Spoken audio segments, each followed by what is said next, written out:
What is going on, guys? I'm Steve. Welcome back to the channel. Welcome back to another video. If it's your first time stopping by the channel, hit that subscribe button. Trust me, you won't regret it. If you're a returning subscriber, as always, guys, welcome back. And I do appreciate the support. Guys, there's a story out there out of San Diego, California. Shout out San Diego. And I think this is in a neighborhood or a suburb called South Crest. Shout out both places. And this right here, man, is one of them stories where you never know who's living next to you. And I'm going to jump right into this because this right here is like mystifying. Not only the crime that this guy supposedly has committed, but the past crimes he's committed and the mystifying reason why he was out here in society with the rest of us. Boom, enter this man right here with this blurry picture. The man you see up here is Dwight W. Roan, 74-year-old man out of San Diego, California. This guy has a rap sheet longer than I have been alive.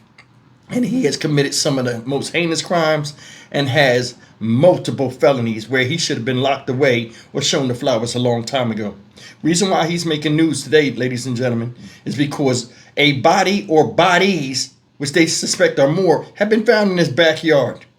And this guy right here has a history of drug use and mental illness, which is no surprise in a lot of these stories I do. But some of the stuff he did was downright torturous to other people, and it shows the evil, sinister nature inside this drug addict's mind and how dark his heart is. Here's the story. Spent an entire day at court digging into Dwight Roan's history. The 74-year-old had lived at the address where the human remains were found since at least 2002, according to court documents that paint a troubling picture of the man's past. The district attorney named Roan as a person of interest Wednesday after human remains were found at the South Crest property a day prior. The court documents I reviewed show Roan has been in trouble with the law for decades. He's seen here on police body cam footage. In 2023, Roan was arrested for allegedly shooting a man and setting his body on fire on the 5. Roan's criminal history is extremely lengthy.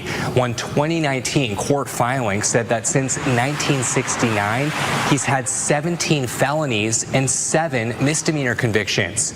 He's been sentenced to state prison for more than 30 years in total. Roan has done time for robbery, petty theft, sodomy of a fellow inmate, auto theft, drug and firearm charges, having a stolen vehicle, and failing to register as a sex offender. Now, Roan has a mental illness, according to one court document, but we're not sure what exactly that illness is.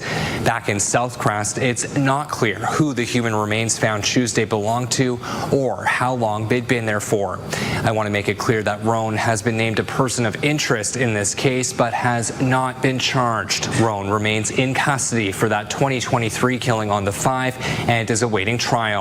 Anyone with information about his potential involvement in other crimes is now being asked to call the San Diego Police Homicide Unit. Austin Grabish, Team 10. We're staying on top of the investigation at a South Crest home where human remains were found. Investigators have been combing through the property on Newton Avenue since getting a tip Tuesday. Yesterday, authorities named a person of interest, 74-year-old Dwight Roan. Team 10 has uncovered more disturbing details about Roan. Investigator Austin Grabish first told us about his lengthy criminal history yesterday. Austin went through more court records and shows us some of Roan's recent alleged crimes, including attempted robbery and murder.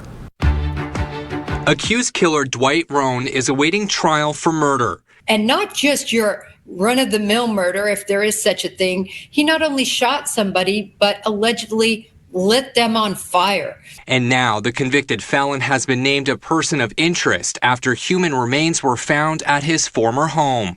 The shocking discovery in South Crest Tuesday came after law enforcement served a search warrant.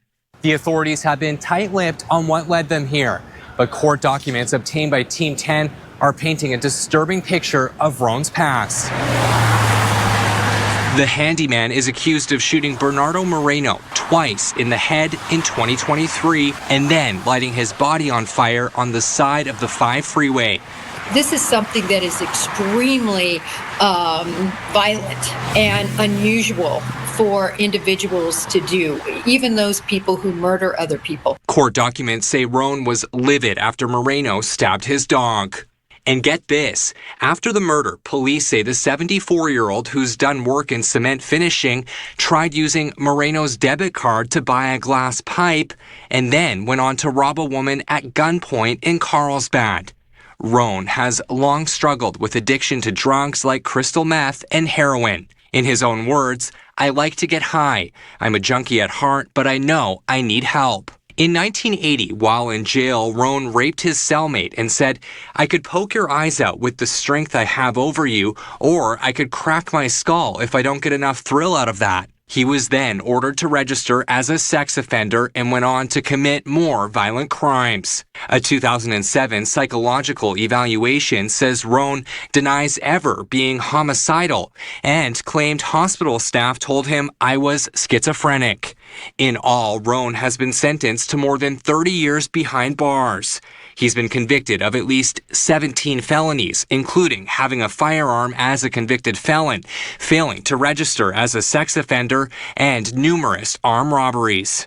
The FBI, CHP, and San Diego police continue to work the case, and forensic teams are going over every possible clue. But so much information could still be there on property.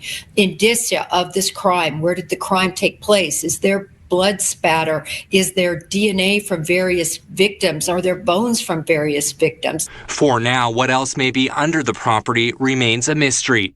Austin Grabish, Team 10. All right, guys, all I can say is wow. You know what I'm saying? Now, it's surprising, but not surprising. You know what I'm saying? You never know how people are. This guy got a history of crazy drug use, violent, aberrant behavior, and just all-out savagery. And mental illness, schizophrenia, untreated, to boot. Now, what's more surprising to me, like I said to you guys before, is it's not the fact that these people are doing crazy stuff. The fact of the matter is when they get caught, they're not taken seriously in the way they prosecute these people. Said in 2023, this man shot somebody 2 times in the head and then set their body on fire for stabbing their dog. Now, I can understand you being mad about that. But I mean, he was out. He was out until an anonymous tipster said, hey, he got bodies in his backyard or a body.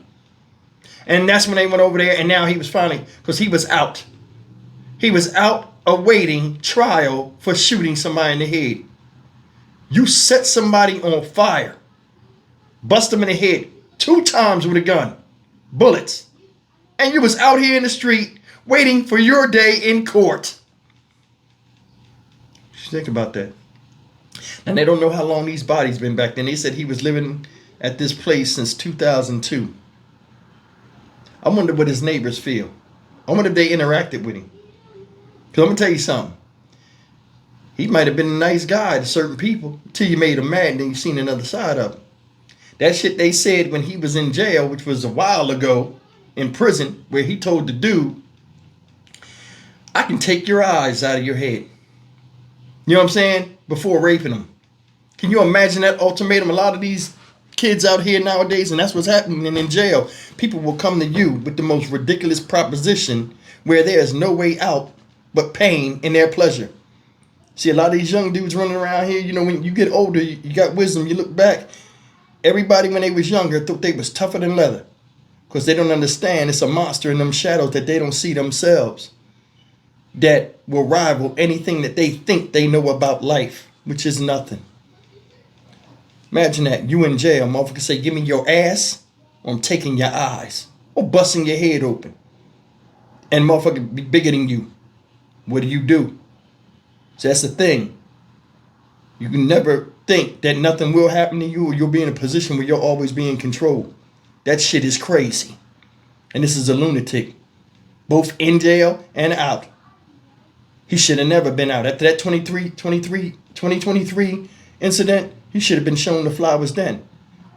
And that's why, you know, I'm one of these people that support a more type of extreme punishment, especially when people take other people's lives. They should be a surrender of life, and it should be a federal crime of murder, because he would have been gone. And we don't know how long these bodies been back there, because somebody would have still been alive. How many times have we seen, folks, where people get out of jail with a slap on the wrist. They do a little bit of time, and then they say, oh, we can't hold everybody in jail. And to make room for others, they push these people back into society, and they go right back to the same sick, savage behavior, only emboldened. You know what I'm saying? And more people die. It's upsetting. He's 74 years old. He would rather self-medicate through drugs than get the help he really needed.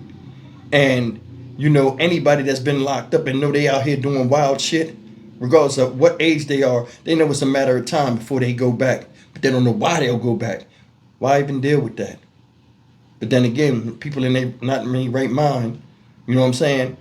They go out here and do crazy shit. And it seems like those in power don't give a damn. I'm Stock Market Steve for the Dynamic Reason channel. As always, like, comment, share, and subscribe. This could have been avoided a long time ago. I'll see you in the next video. Take care.